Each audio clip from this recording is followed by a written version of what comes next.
Hi, I'm Simon, and today we're going to talk about batteries.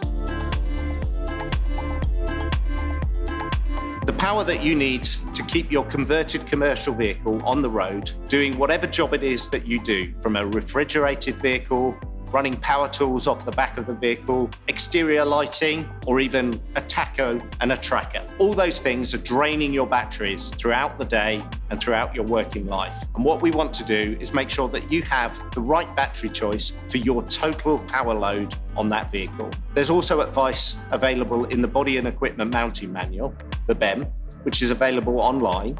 For any question that you can't really find in the manual itself, we've also got a dedicated team online that will answer an incoming email for any technical question you have. Thank you very much. See you soon.